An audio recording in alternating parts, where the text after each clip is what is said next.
Today's talk will be about DLS data interpretation, but it's really kind of geared towards our own NICOMP DLS system. So hopefully this will be a useful presentation for people who are our customers who use the NICOMP.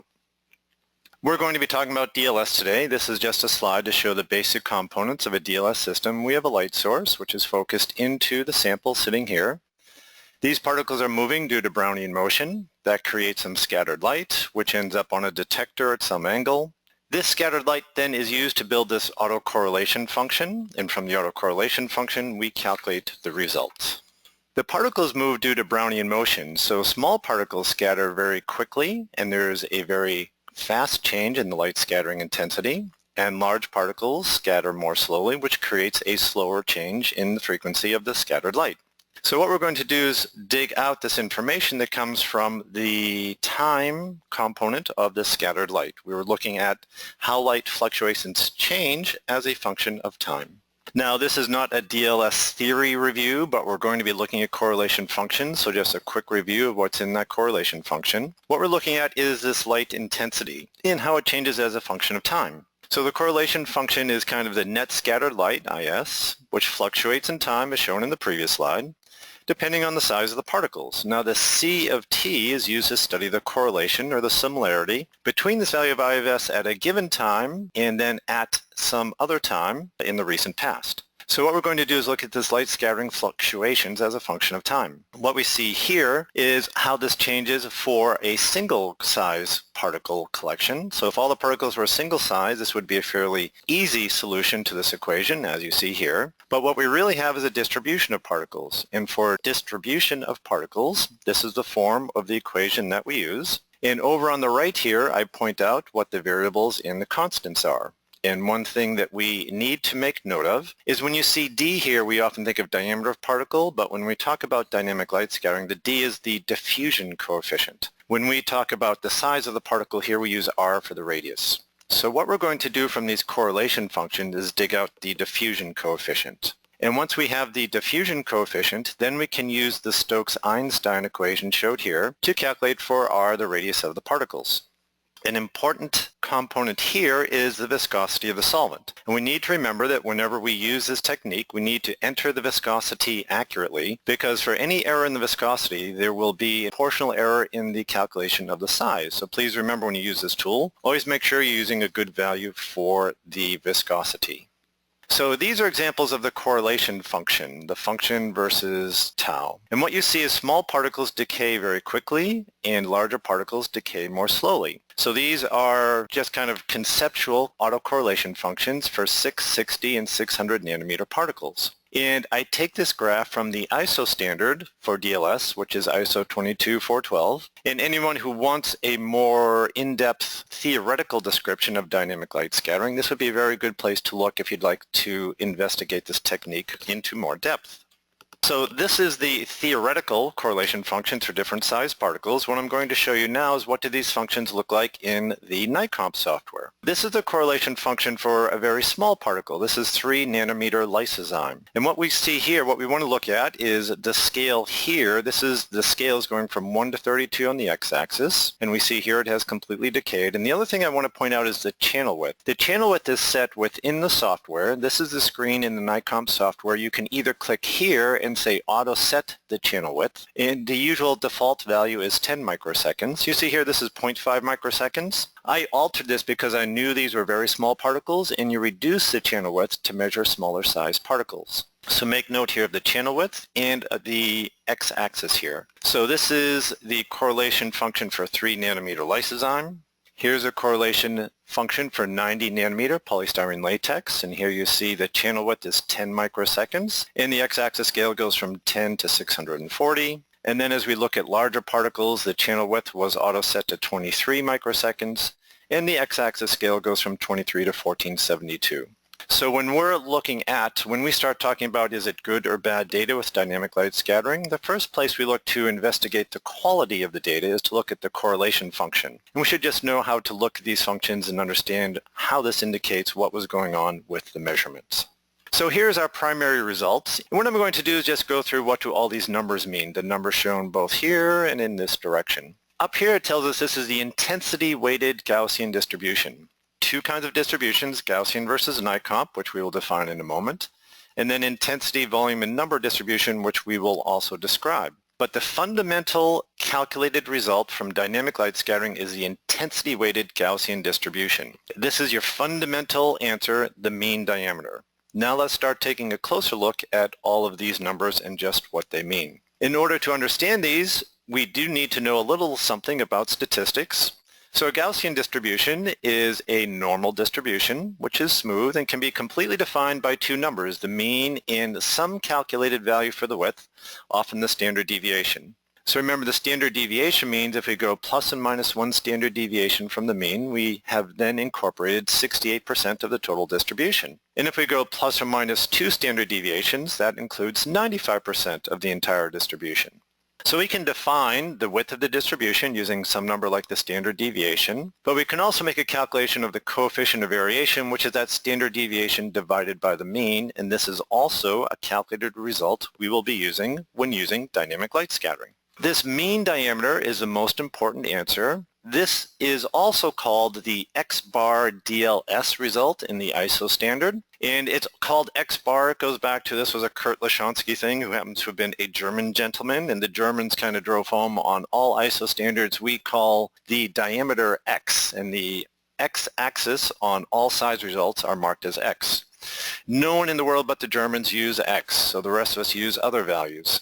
For instance, in some other software, this mean diameter is called the Z-average, Z-av, but in the NICOMP result, this mean diameter is the intensity mean, which is the same thing as the Z-average or the X-bar DLS. We defined the coefficient of variation in the previous slide. That's the standard deviation divided by the mean diameter. Here's a standard deviation, which defines plus or minus 1 standard deviation. That's 68% of the total distribution. The normalized standard deviation is really the same thing as a coefficient of variation. And the variance here is actually calculated slightly differently than some other places. And the polydispersity index, I give you the equation here from the ISO standard, which talks about how we break up the size bins using the intensity distribution. I would refer you to the ISO standard if you want to have more in-depth discussion of where this is calculated from. But if you go by what is suggested in the ISO standard, they will say you should publish two numbers when you're publishing results from dynamic light scattering, the mean diameter and the polydispersity index. And it's very common to just see the letters PI. If you're using this tool to publish papers, this is the official recommendation. Report these two numbers, the intensity mean and the polydispersity index. Now we're going to go along what was shown on the right-hand side of the NICOMP result. And as we go from top to bottom, the first thing you see here is we call out this was calculated assuming it was a solid particle. There's actually a toggle button up on the top of the software where you can switch between solid particle and vesicle. What we mean by vesicle is like a thin shell type particle like a liposome. And what you do is switch this over. If you're measuring something like a liposome, and this is just a cartoon of a liposome here, which is a complex biomolecule often used for drug delivery. Switch this over to vesicle. But by the way, that is not going to affect the intensity mean distribution. That's only going to affect when you switch from intensity distribution to volume distribution. But that is one place where you need to think about what's happening up here. The runtime is the length of the measurement. The length of the measurement is very important. You should not be in a hurry when you're using dynamic light scattering. We'll talk later about how long these experiments should run. The chi-square is a calculation of, as we convert from the autocorrelation function to our calculated values, it gives us an indication of several things, including, do we think this might be a single mode or bimodal result? And if this value is less than 3, then we typically suggest to use the Gaussian distribution, which is the smooth single peak distribution. But if that number is greater than 3, we say look at the NICOMP result, which is the bimodal distribution. That is the value we see here.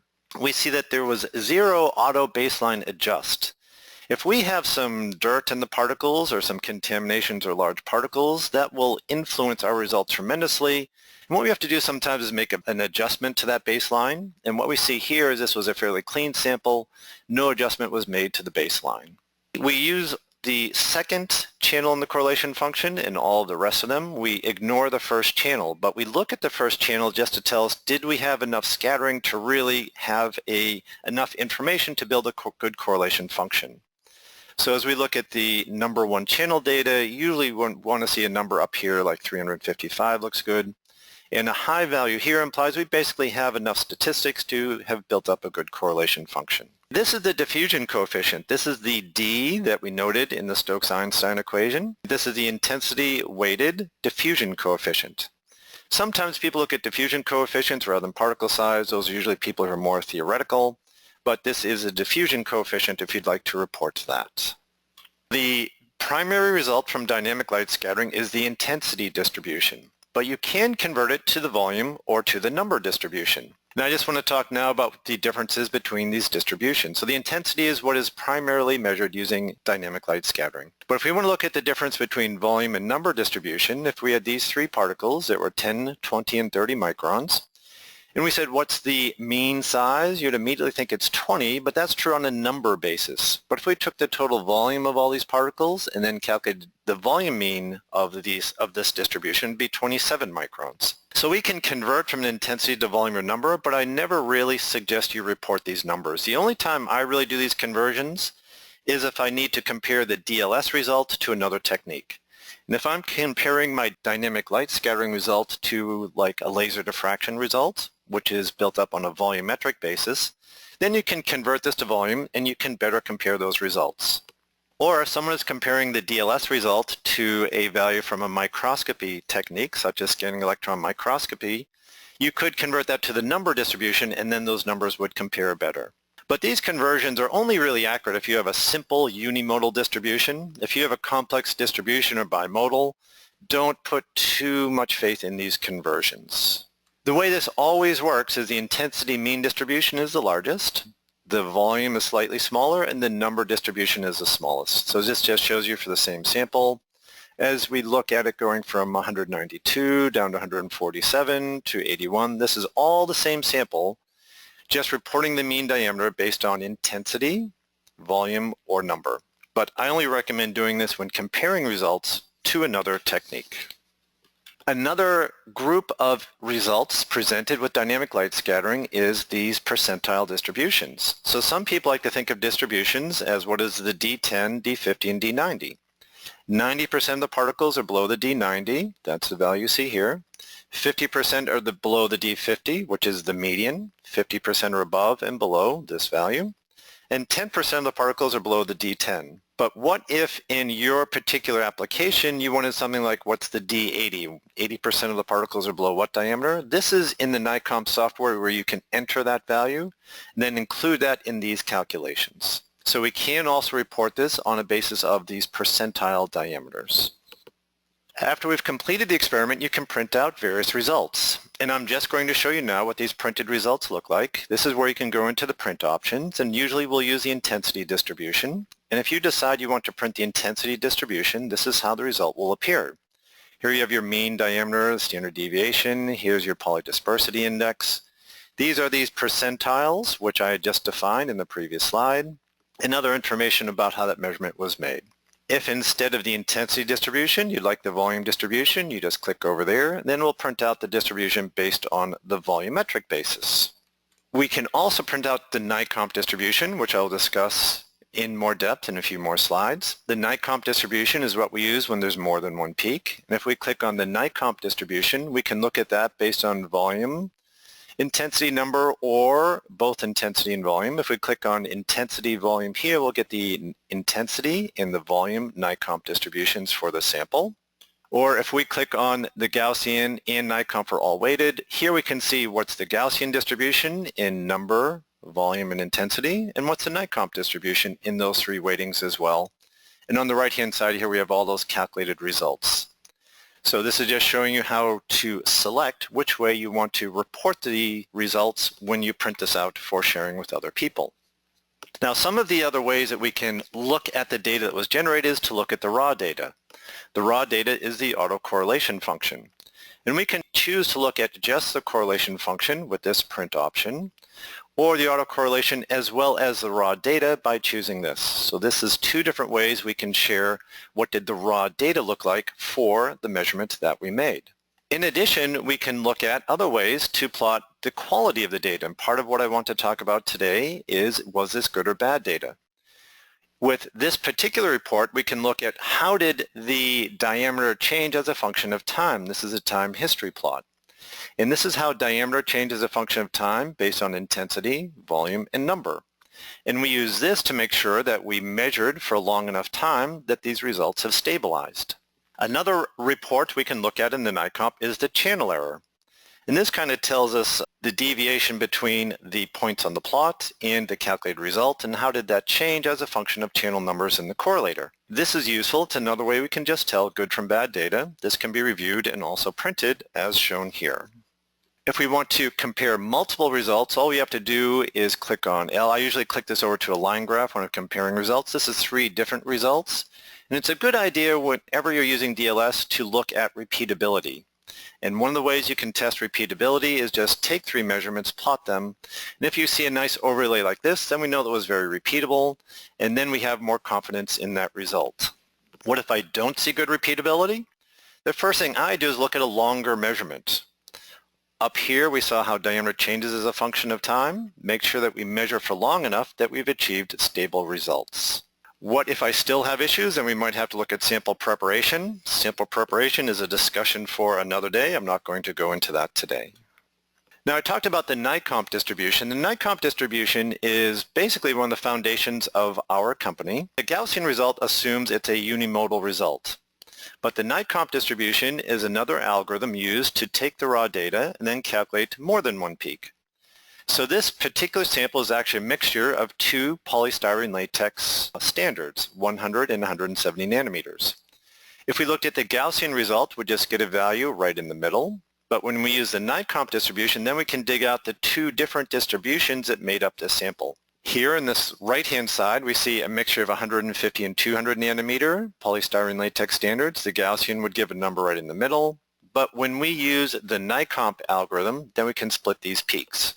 So whenever we get the high chi-square indication, which will pop up automatically on your screen, that's saying we have a high chi-square value, you should consider the NICOMP distribution.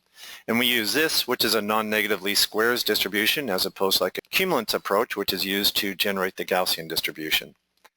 So if you know you have a complex distribution, then we should be switching over to the NICOMP distribution. And there we can dig out the mean diameters for the 2 different peaks. That can be automated, and it always will tell you when to consider the large chi-square, but I'm warning you now, you shouldn't always switch to a NICOMP result just because you see a large chi-square. This is some data I generated just last week where I was working with an emulsion, and it just was a very poorly formulated emulsion. That's something I'm very good at.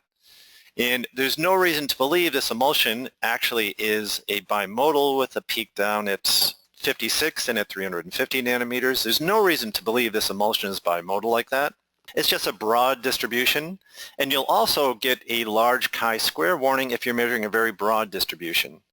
So if you have some a priori knowledge of your distribution, stick with the Gaussian if that is giving you a better representation of what you know this distribution to be.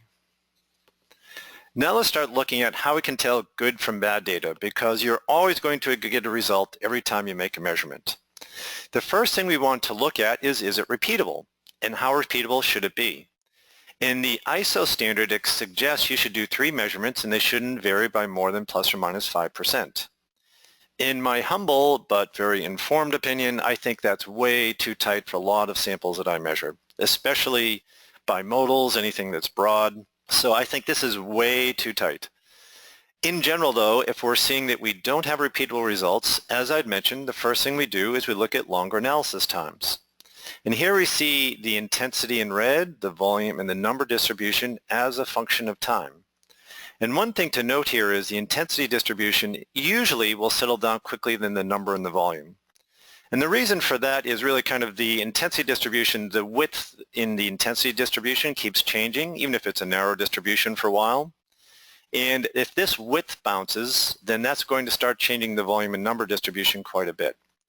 So another takeaway point I hope here is if you are going to be converting from an intensity to volume or number, if those are the numbers you're going to be using, make sure you look here and make sure you're at the point where you are stabilizing also the volume and the number distribution, which will usually take a longer time. On the plot on the right, I'm showing a case where you see there's actually, this is changing as a function of time. It's not stabilizing. The intensity is kind of moving like this. And in this case, you should just reject the result because what this is indicating is your sample is changing as a function of time. And if your sample is changing as a function of time, then you really are never going to have stable results. The reason the intensity distribution is changing as a function of time here, I can tell you this is actually a protein sample, and this protein was aggregating as a function of time. And a few large aggregates will have the greatest impact on the intensity distribution. And so in this case, if you're saying I'm having poor repeatability and we see this kind of data, that's suggesting the sample's changing with time, you either need to go look at sample prep or you're just going to have to understand that you're dealing with a very difficult sample and you're going to have to understand if it's changing with time, how am I going to use this data? Let's look at what is suggested in the ISO standard for reporting results. As I said before, it suggests that you use XBAR DLS, which with the NICOMP software is the mean diameter, intensity mean. Take at least 3 repeats, report the polydispersity index, that's the variance, and you should always check concentration effects. You should take your sample, dilute it, measure it. If you see no change, then you can have confidence in those results. But if you see a change in the results, then what you should do is a concentration study and extrapolate that value to infinite dilution. Now this is very good advice, very important advice, but is ignored by way too many. But to really generate the best data with dynamic light scattering, you have to work at infinite dilution. And I'm going to show you an example in just a moment of where that is true. So here's an example where we're going to look at what happens as a function of sample concentration at different salt concentrations. Now this is plotted as concentration. This is actually a micelle, so this is a surfactant. And as we change the surfactant concentration, we're getting different reported diffusion coefficients. So this is diffusion coefficient, not size. And usually you would plot size on the y-axis, but it's essentially going to lead you to the same place. And what we see here is there's actually a change, not only as a function of surfactant concentration, but also a change as a function of salt concentration. Surfactant concentration is sample concentration in this regard because these are micelles. 2 things are happening here. One thing is as we change sample concentration, we're getting different results. You can see this plot here. But as we extrapolate out to infinite dilution, then we can get a stable, most accurate result. The reason with this sample we're also getting a change as a function of salt concentration is because of just particle-particle interactions. And as you add salts, as you add a counter ion, then you actually have a shielding of the electric double layer, and then these particles start interacting with each other in different ways. And what you see at the higher salt concentration, then you have the slowest diffusion rate. And so this is an effect of the salt concentration. Another effect you might have to look at. This again gets to sample prep, which is a separate discussion. But always check your concentration effects with dynamic light scattering. And if you see pronounced concentration effects, then this extrapolation to infinite dilution is actually the most accurate answer. We would like to look at the correlation function whenever we question our results using dynamic light scattering. This nice smooth function is really what we want to look for, and that is a good result. Down here we see this choppy result. That is not so good. This is actually the same sample, just at different concentrations. So at the higher concentration we have more data. At the lower concentration it's choppier result. This is probably not as good of a result, and we'll go into greater detail in this in just a moment. Another thing we want to look at is this channel error plot. And what we want to see when we look at the channel error plot is a random distribution of the error. So the more random this plot is, the better.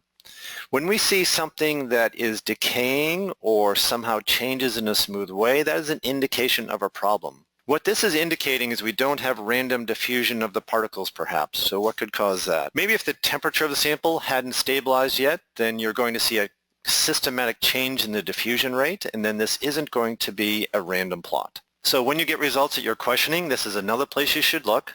Look at the channel error plot and make sure that this is random. Otherwise, these results certainly can be questioned. Another thing we're going to look at is the number of decays. So when we choose the channel width, that's also going to influence the number of decays. What we want to have, you see this number here, number of decays? That number really should be between like 2, 2.5, and here it's down at only 0.5. The reason for that is I chose this result. This is actually a very large size of particle to try to measure with dynamic light scattering. This is a 10 micron polystyrene latex standard. And what you'll see is we get the mean fairly close, but it's a very broad distribution. That comes from a few things. One is it isn't so much an important number of decays. Since this is a very narrow distribution, and since we're fitting the exponent only to a single size, then any portion of this will give us a pretty good result. That's not true for broader distributions. But it's just an example of number of decays is an issue here. And here the issue is that these are very large particles. The bigger issue when you're trying to measure large particles is really the concentration, because at this size there are very few particles in your measurement zone. And if you have very few particles in the measurement zone, then you have number fluctuations. And these number fluctuations cause a lot of problems not only with the correlation function but also with the final calculation. But this is just an example. Also look at your number of decays, and ideally this number should be around 2, not a number like 0.5. This is also an indication, be concerned about this measurement, something has gone wrong. In this case, what's gone wrong is we broadened this distribution. It's a narrow distribution, but we couldn't get the width correct for that kind of sample. I think the last few results I'm going to show you are all the same sample. This is lysozyme, which is a very small protein. It has a diameter of around 3.6 nanometers. And I'm going to show you the size, the correlation function, and the channel error for 3 different concentrations of the same sample. We're going to start at 10 mg per mil. And at 10 mg per mil, we see this fairly narrow distribution, a smooth correlation function. When we look at the channel errors, we see this goes from like -50 to 50. So this is fairly good data, and this is probably the best of the results generated for this sample. But if we want to work at a lower concentration, if we dilute 10 to 1 down to 1 mg per mil, still good results. We see some broadening of the distribution. We see a little more noise coming into the correlation function over here. And now we see the channel error range has gone, instead of 50 to -50, from 120 to 160. And that's an indication of kind of the noise within the correlation function. Still a good result. Then we dilute that 10 to 1 to 0.1 mg per mil. And this is actually a very difficult measurement. Lysozyme at 0.1 mg per mil is one of the basic ways you prove your DLS is an excellent system, which a NICOMP, in my humble opinion, is about the best. And here we see a very dilute measurement of lysozyme. We're still getting the mean diameter perfect at 3.5, but we see this additional noise in the correlation function. That tells us probably not the best measurement we've ever made. And you see how the channel error now is increased to the point where it's like plus 1193 minus 1150. That's saying there was noise in the correlation function. And what does that mean? We still got a good value for the mean diameter, but see how we have a broader distribution? You can see it visually and also through these calculated values. So here the polydispersity index goes from 0.12 to 0.39 to 0.77. This is an artificially high polydispersity index due to the noise in the correlation function. So you could use this result to report the mean, but I would question the polydispersity index. There's no reason to think this protein has broadened just because we reduced the concentration. This broadening of the distribution is just coming from the noise in the correlation function. And that's why you really should be looking at this correlation function more commonly when using this as a tool, just to help you understand which of these values are really still valid and how much confidence do I have in the result. But I still have very high confidence in being able to measure lysozyme at 0.1 mg per mil using the NICOMP. So that's what I wanted to cover today. And some of the takeaway points I want to drive home is the most important result using dynamic light scattering is the intensity mean and the polydispersity index. Those are the values we should typically report when we're publishing these results. You should never share or publish anything if you haven't checked both repeatability and concentration effects. Both of these are very important. Make sure your results are repeatable. Make sure that you understand the concentration effects before you start making any decisions on data generated using dynamic light scattering. We will automatically, when using the NICOMP, give you an indication of if we think we should be using the Gaussian single mode or NICOMP multimodal distribution, but also consider, does it make sense? And if you have a priori knowledge of your distribution, it's quite all right to use the Gaussian distribution even when you might have a higher chi-square value. If you are questioning your results, then the kind of things you want to look at using the NICOMP software is look at the correlation function, look at the channel data, and look at the number of decays. And these are the ways you will then learn how to tell good data from bad data, how much confidence you should have in the results, and for instance, maybe should you believe in the width of the distribution? Maybe that data is no longer as valid as maybe just the mean diameter. So I hope this has been useful to people who use the NICOMP as they interpret the results they generate in the lab using this tool. If you do want some more information on this, certainly if you go to our website, from here we have a lot of technical documents on dynamic light scattering as well as our other technique, the Accusizer. We have various videos that we post on our YouTube channel. Thank you for your attention today. That is the information I was hoping to convey.